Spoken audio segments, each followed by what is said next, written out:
आप देख रहे हैं कमोडिटी राउंडअप और एक एग्री के लिए ही एक और भी अच्छी खबर। और एनसीडीएक्स पर 27 जून यानी कल से गुआर सीड का ऑप्शंस कॉन्ट्रैक्ट लॉन्च हो रहा है। क्या है पूरी खबर, क्या है इसके सैलिएंट फीचर्स, कितना इसका फायदा होगा, ये सब पर बात करने के लिए हमारे साथ जुड़ रहे हैं फिनडॉक फाइनेंशियल सर्विसेज ग्रुप के एग्जीक्यूटिव डायरेक्टर नितिन शाही और दिनेश सोमानी तो ऑफकोर्स हमारे साथ हैं ही। नितिन, कैसे हैं आप? बहुत लंबे समय के बाद हमारी बात हो रही है, लेकिन आपसे ये भी जानना चाहेंगे कि आप कैसे देख रहे हैं यहाँ पर गुआर ऑप्शंस को। अब क्लियरली जिस समय से यहाँ पर एंट्री बैरियर्स में हमने एक थोड़ी सी गिरावट आते हुए देखी है, ऑफ कोर्स फ्यूचर्स मार्केट को, ऑप्शंस मार्केट को फॉर दैट सेंस एक एंट्री का बेहतर जरिया यहाँ पर मिल जाता है। लेकिन फर्स्ट ऑफ ऑल गुआर ऑप्शंस को आप कैसे देखते हैं, किस तरह का मार्केट पार्टिसिपेशन देखते हैं आप? तो आज थैंक यू मनीषा जी, काफी देर बाद बात हो रही है एंड आज मेरे ख्याल से एनसीडीएक्स के लिए अच्छा दिन है। पहले तो मैं ऐसा देखता हूँ कि गुआर जो एक स्टार प्रोडक्ट है एनसीडीएक्स का, एंड मोर ओवर एक ऐसा कमोडिटी है जो लगातार एनसीडीएक्स के ऊपर क्या हर जगह पर ट्रेड होता रहता है। और मैं ऐसा मानता हूँ कि जो गुआर है वो आज से नहीं, इसके ऑप्शंस तो काफी देर से ट्रेड हो भी रहे हैं, ऑफ द मार्केट भी ट्रेड होते हैं। और इस तरह से लोग, और जो जो लोग इनको ऑलरेडी ट्रेड कर रहे हैं बाजारों में, ऑफ ऑफ मार्केट ट्रेड करते हैं, वो इसमें डेफिनेटली इसके अंदर पार्टिसिपेट करेंगे। और धीरे धीरे because it is future evolving, तो जो डिलीवरी का डर लगा रहता है वैसा डर भी इसमें से अब हटा दिया गया है। That is a good product जो कि एनसीडीएक्स ने अच्छा लॉन्च कर रहे हैं, और I will congratulate NCDEX team for that as well. और तो मैं ऐसा मानता हूं कि it is a good good and इसका ट्रेडिंग यूनिट भी ऐसा है कि आप आदमी इसको ट्रेड कर सकता है। आज की डेट में मैं ऐसा मानता हूं कि एक तरह से जैसे एफपीओज पार्टिसिपेशन बढ़ रही है, तो उनके लिए एक अच्छा हेजिंग ऑप्शन बन जाएगा। एंड दूसरी तरफ इंडिया एक ऑप्शन ट्रेडिंग हब बनता जा रहा है, तो एक कमोडिटी एग्री कमोडिटीज के अंदर भी एक प्रोडक्ट मिल रहा है जो कि मेरे ख्याल से इसको काफी ज्यादा सपोर्ट मिल सकता है। ऑब्वियसली धीरे धीरे वॉल्यूम्स बढ़ेंगे और धीरे धीरे इसमें लिक्विडिटी जैसे जैसे आएगी। एंड आई नो एक्सचेंजेस भी अपने दम पर इसको हर ब्रोकर के पास लेकर के जा रही हैं प्रोडक्ट को। काम तो प्रोडक्ट को ट्रेडर्स ने, एफपीओज ने और मिलके करना है। So this will become definitely become a good trading option for traders and a good hedging option, एक बहुत अच्छा हेजिंग ऑप्शन बनने जा रहा है। एब्सोल्युटली।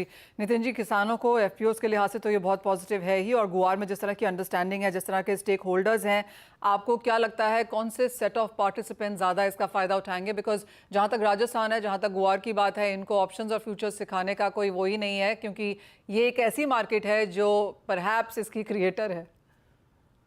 हाँ, मैं बिल्कुल यही कह रहा हूँ जी। आज आज जब भी मैं किसी मंडी में जाता हूँ, बातचीत होती है, तो जो भी लोग हैं, जो भी ट्रेडर्स हैं, जो भी मंडी के पार्टिसिपेंट्स हैं, वो भी एनसीडीएक्स को एक बेस प्राइस मान के चलते हैं।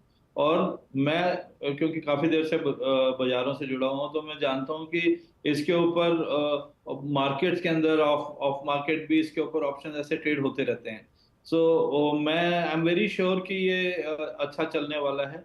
और इसके जो पार्टिसिपेंट्स आपने पूछे, तो टू स्टार्ट विद मेरे को ऐसा लगता है कि एफपीओज और जो मंडी के लोग हैं वहां से शुरू होकर के ये धीरे धीरे एक फाइनेंशियल प्रोडक्ट बन जाएगा। जैसे और भी कमोडिटीज अब लिक्विड होती जा रही हैं, और कमोडिटीज में एनसीडीएक्स में तो ये स्टार प्रोडक्ट है। सो इसके अंदर इन्वॉल्वमेंट होना मेरे को लगता है कि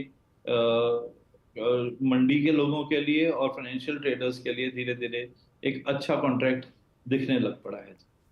जी, दिनेश सोमानी जी, आप इसे कैसे देखते हैं? और जिस तरह के इसके सैलिएंट फीचर्स हैं, इसको यहाँ पर लॉन्च किया जा रहा है कल, अगले 5 महीने के लिहाज से जुलाई ऑनवर्ड्स इसकी अवेलेबिलिटी है। गुआर में इंटरेस्ट यहाँ पर लगातार बना ही रहता है। As a brokerage, as stakeholders, as clients, आपको क्या लगता है किस तरह से इसका फायदा उठाया जा सकता है? जी मनीषा जी, वाकई बहुत अच्छा दिन है एनसीडीएक्स के लिए। एक तो दो सकारात्मक न्यूज साथ साथ आई है। अगर मैं ग्वारसीड ग्वारगम की वॉल्यूम करूं तो करीब 150 करोड़ का वॉल्यूम ग्वारसीड का डेली होता है, 100 करोड़ का वॉल्यूम गम का होता है। मतलब यूं पकड़ लीजिए आपकी more than 40% 30% of the volume इस दो काउंटर का होता है। यहाँ पर ऑप्शंस ऑफ मार्केट तो इसमें चलता ही है। अगर ये स्क्रीन पर आ जाए तो ये बहुत ही बढ़िया मूव रहेगा। और जिस तरह से ऑप्शंस के वॉल्यूम हमारे यहाँ इक्विटी में बढ़ रहे हैं, या फिर एमसीएक्स में अगर आप क्रूड में देखो, नेशनल गैस में देखो, तो बहुत ही अच्छी लिक्विडिटी और बहुत अच्छी डेप्थ है। ये एक बहुत अच्छा मूव रहेगा एनसीडीएक्स के लिहाज से भी, और मुझे लगता है मार्केट पार्टिसिपेंट ब्रोकर के लिए भी एक मार्केट वॉल्यूम बढ़ाने के लिए एक अच्छा बूस्ट साबित हो सकता है। ऑलराइट, तो एक पॉजिटिविटी है यहाँ पर जैसे जैसे, और एक बहुत अच्छा समय भी है आप कहेंगे दिनेश जी, क्योंकि यहाँ पर नंबर्स अब आते हुए शुरू हुए नजर आएंगे। मॉनसून के हिसाब से गुआर एक प्रॉक्सी माना जाता है इन दैट सेंस। टाइमिंग बहुत ही बढ़िया है। वॉलेटिलिटी इस समय नॉर्मली 15% की होती है गुआर सीड की, और मुझे लगता है कि ये ऐसा मूव है, वॉलेटिलिटी में ऑप्शंस बहुत ही बेहतरीन काम करते हैं, तो ये लगता है कि टाइमिंग के साथ साथ में, और मुहूर्त भी बहुत अच्छा है मेरे हिसाब से, तो और भगवान का साथ है तो सभी बढ़िया चीजें हो सकती है। आई थिंक गुआर सीड में एक अच्छा वॉल्यूम बन सकता है ऑप्शंस के जरिए। नितिन जी, आप क्या कहेंगे जहां तक पार्टिसिपेंट्स की बात है? ऑफ कोर्स जैसे आपने भी कहा, किसान हैं, एफपीओज हैं, वेरियस स्टेक होल्डर्स हैं, इसका यहाँ पर फायदा उठाया जा सकता है। जहां तक इंडियन मार्केट्स की बात है, एग्रीकल्चर कमोडिटीज में ऑप्शंस की अंडरस्टैंडिंग है, आप कहेंगे अब वो बेहतरीन होने लगी है? हाँ बिल्कुल। एक तो पहले जैसे माहौल नहीं था, अब इसको एज अ बिजनेस भी माना जा रहा है, और कितने ही जितने ट्रेडर्स हैं मैं जिनको मिलता रहता हूँ, वो इसको मतलब कि they treat it as a business, इसको बिजनेस की तरह ट्रीट करते हैं, और बड़ा डिसिप्लिन आ गया है। अब पुराने वाली बात नहीं रही है कि लोग यहाँ पर ऑप्शंस को नहीं समझते हैं। तो जैसे जैसे मैच्योरिटी बढ़ रही है और डिसिप्लिन बढ़ रहा है, तो उसी तरह जो एग्री कमोडिटीज में आ जाता हूँ, तो एक एक नया एक्सपोजर, एक नया अपॉर्चुनिटी भी क्रिएट हो गया है। इससे हाल फिलहाल पीछे भी कुछ कमोडिटीज सक्सेसफुल रही हैं ऑप्शंस ट्रेडिंग के अंदर, तो आई एम वेरी श्योर कि ये भी एक अच्छा यूनिट बनने वाला है।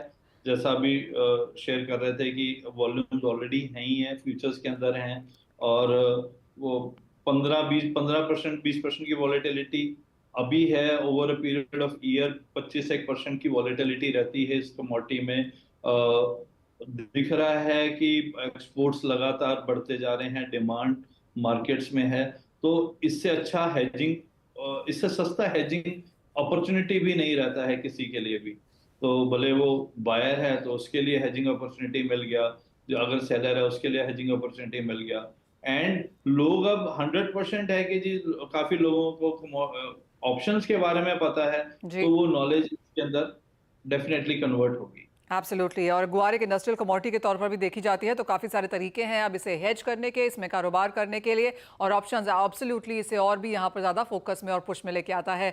बहुत शुक्रिया नितिन शाही जी, साथ समय देने के लिए, दिनेश सोमानी जी एज ऑलवेज ज्वाइन करने के लिए और सभी खबरों पर अपना व्यू देने के लिए। इसी के साथ एक ब्रेक का समय है, जब लौटेंगे तो हमारे साथ होंगे सुमित मेहरोत्रा फ्यूचर्स एक्सप्रेस के साथ।